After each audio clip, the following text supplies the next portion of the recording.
We visited 4 countries in Southeast Asia in March of 2023: Thailand, Laos, Vietnam, and Cambodia. We found Cambodia to be the most intriguing, surreal, and tragic of the countries due to its very complex history and the rich and enticing culture of the Khmer people. We had a great time in Cambodia. We'll have a lot of other videos from Cambodia and the other countries in Southeast Asia, but I wanted to take on a very difficult and sad topic to start out with, and just wanted to let you know that some of the footage we'll be posting from our trip to Phnom Penh will be very difficult to see. I've looked at other videos of the killing fields and the S21 political prison that was run by Pol Pot and the Khmer Rouge during the 70s. Some of the creators say that they didn't want to post the footage out of an abundance of respect for the situation, but I will be posting this footage, and if it is disagreeable to your sensitivities, that's quite understandable. I just wanted to let you know in advance that a lot of it is difficult watching. I don't feel that schools around the world, particularly in the US, focus enough on events like the Cambodian genocide of the 1970s or the Holocaust during World War II. And it's for this reason why I wanted to share this footage with you, and also in speaking with survivors of the killing fields and the Tuol Sleng S21 prison in Phnom Penh. It's apparent that the Cambodians do want their story told, so that this will never happen again on this large of a scale in human history. It vividly illustrates the capacity for humanity and the lack of humanity to systematically destroy life and civilization in a particular country. And we sincerely hope that by posting our experience that this will raise awareness and kind of pull people out of the notion that this can't happen anymore, that civilization is too far advanced.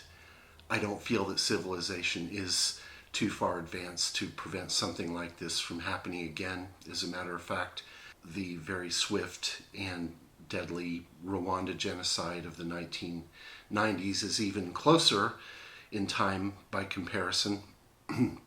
So just to sum up a little of the issues around the takeover of Cambodia by the Khmer Rouge in the 70s, you have to kind of look at a little bit of the history of Pol Pot, born Salazar in 1928. As with most other genocidal psychopaths, he was a very unremarkable student when he was younger.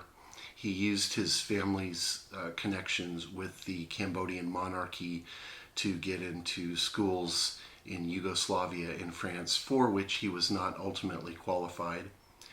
While he was attending these schools, he became immersed in communist politics.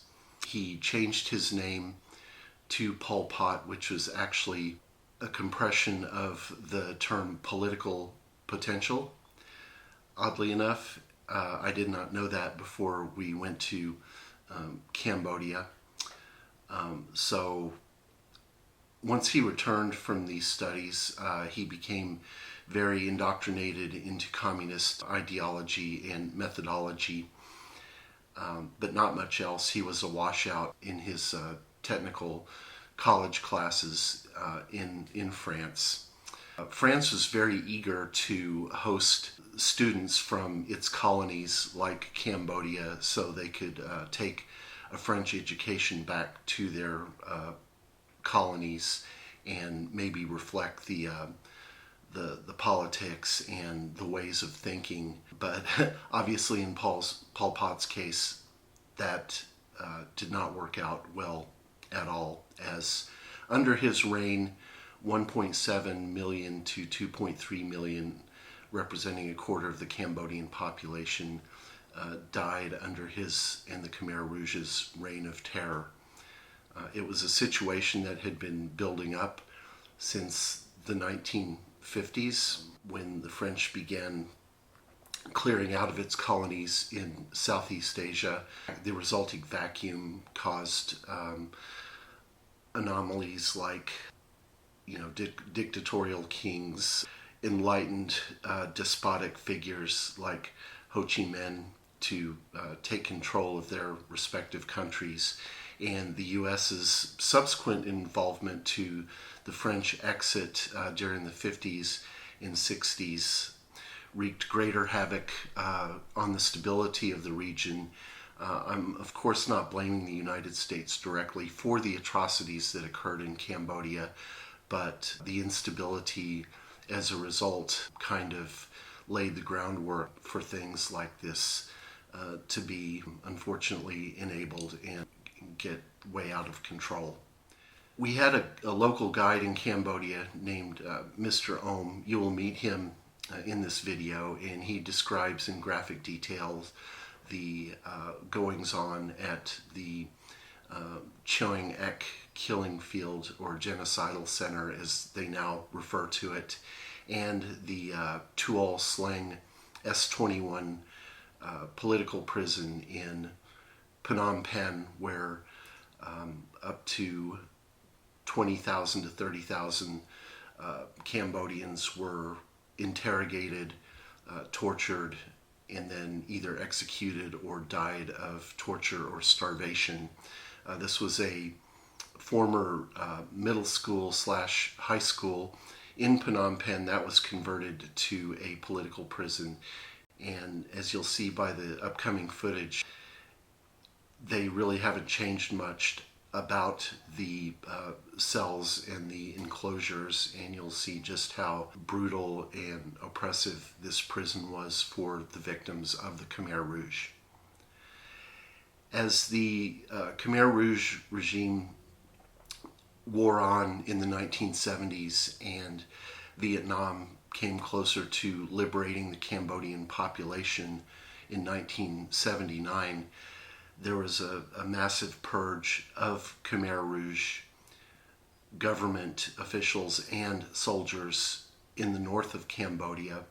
So during that period of time between 1975 and 1979, they were killing intellects, and that even amounted to people who merely wore glasses, city dwellers. They evacuated Phnom Penh in April of 1975, April 17th to be exact, told the city dwellers that they would be able to return in 3 days because they were expecting a bombing raid by the U.S. Well, that turned out not to be, because all of the city dwellers in Phnom Penh were exiled to the countryside to help build an agrarian utopia for Pol Pot and the Khmer Rouge under their control. Many doctors, monks, community leaders, government employees were all purged in quite short order. Those who were able to hide their identities were eventually uprooted, both falsely and because of their true connections. And just because who they were taken to one of 340 plus killing fields across the country and eliminated. We saw one of those killing fields, and quite frankly, that was definitely enough to get an idea of what transpired against the poor Cambodian population. Toward the end, they even started getting rid of their useful idiots, and blowback type issues that occurred, like famine, retribution against former Khmer Rouge members, political instability, the continued recognition by the UN of the Khmer Rouge as the Cambodian leadership. Cambodia didn't really start getting back on its feet until the late 90s, early 2000s, after Pol Pot died of a heart condition. Hard to believe that many former guards, Khmer Rouge military officials, and Khmer Rouge leaders were allowed to exist and live amongst regular Cambodians subsequent to the genocide. They did have courts of reckoning where a large number of Cambodian officials were tried and imprisoned. This took place in the early part of the 2000s and extended into the 2010s. There are a number of those officials, like the chief of the S21 prison, serving life sentences. So without a whole lot of further ado, I'd like to take you into the killing field and the political prison that we visited on our trip to Phnom Penh, Cambodia. Thanks.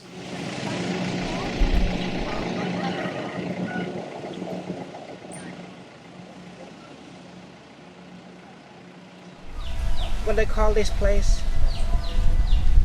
The New House Training Center. So when they start to bring the prisoners from the prison to kill, prison guards say to them, make them happy. You have to move to live somewhere at the new house to work at the training center. To have a good job, good life here. Over 20,000 prisoners. They brought from Tuol Sleng prison to this place by the truck in the evening. The truck have to cover with the logo of Red Cross ambulance to hide the fact. When the truck arrives, stop somewhere, prisoners get off. Put the names in the list. Then they will push them all inside one wooden house, which is called the dark and gloomy detention, or waiting room for death. Until night time, they were blindfolded, tied the both hands in the back, put the string to the neck and drag them from it out to the fields to kill. When they arrived, tied them both legs and kicked them kneel on the ground at the edge of the mass graves. I mean, under the regime, there is one group of the soldiers live and work here. Their job, digging mass graves. How big? It could be 2 meters wide, 3 meters long, 3 meters wide, 4 meters long, or bigger. How deep? 2 meters, 3 meters, 5 meters deep. Victims were blindfolded, tied the both hands in the back. They see nothing. How can they react? You cannot. So those executioners stand behind with iron bar, bamboo sticks, put on the heads, on the backs.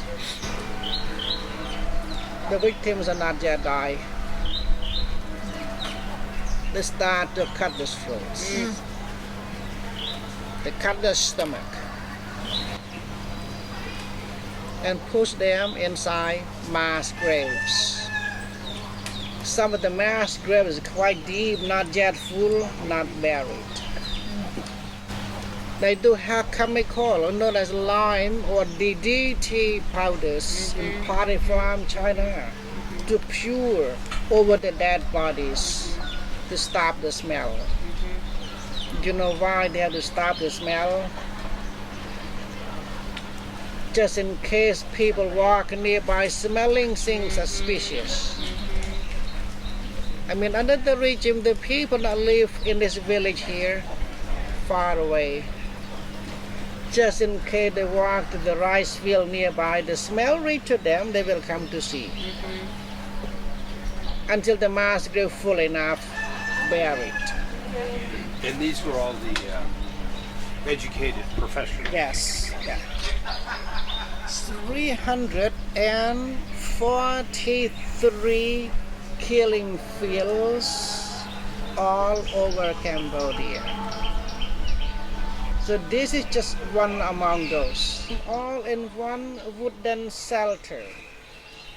Until 1986, a government decided to build a proper memorial by bricks called stupa, 17 stories.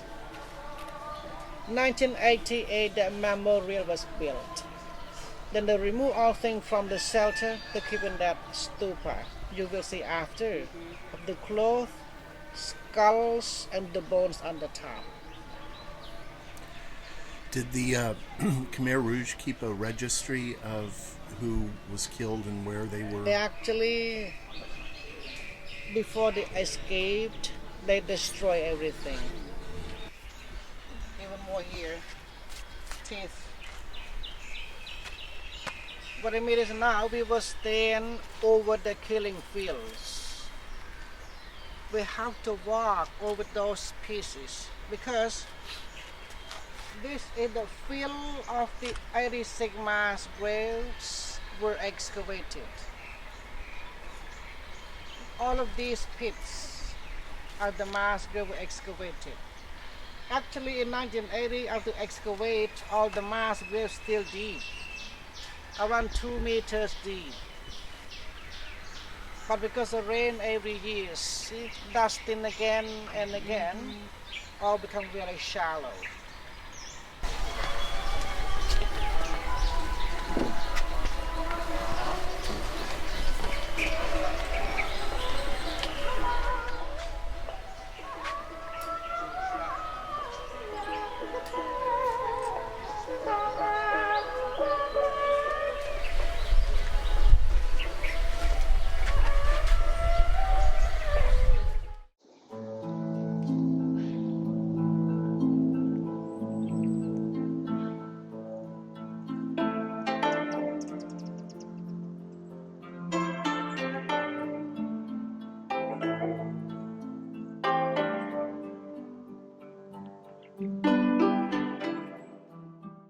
Called killing tree.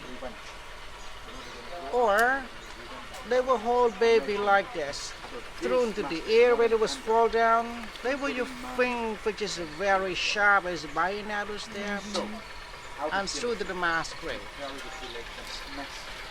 Not to kill all the babies, they start to kill the mothers.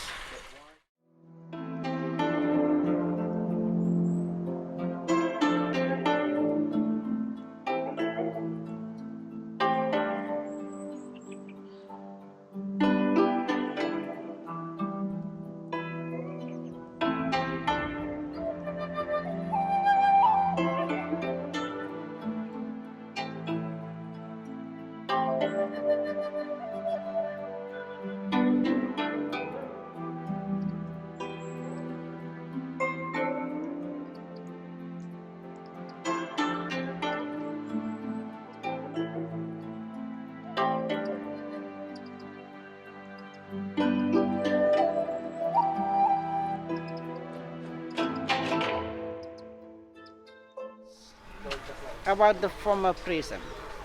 He comes here very often with the foreign journalist to tell the story. Put that on again. Yeah. You can call him to come here to tell the story too. You can film him, you can question him, but then pay him some money. Idea who is this guy then? a former driver, executioner. His name is Hem Hui. I met him 100 times. That's why I know all things about this from him.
Because we are in pain.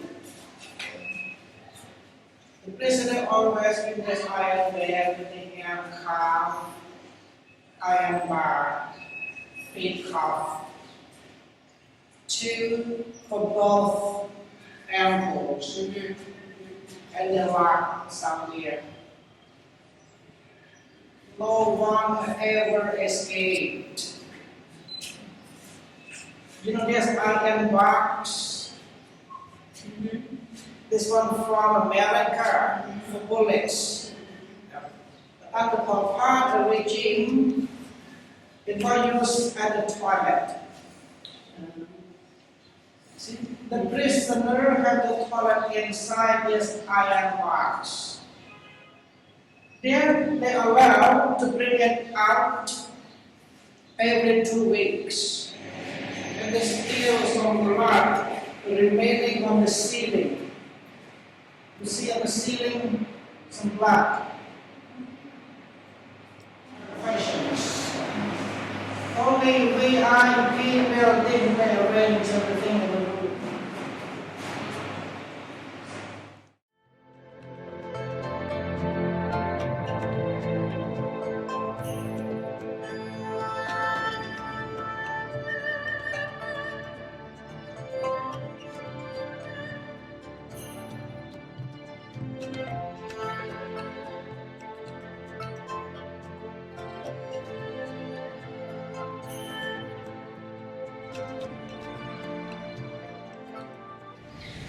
Artist painter, sometimes dementia, and the far left.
but some any day we could not come. But I feel that in my heart. But I decide come back here, like messenger.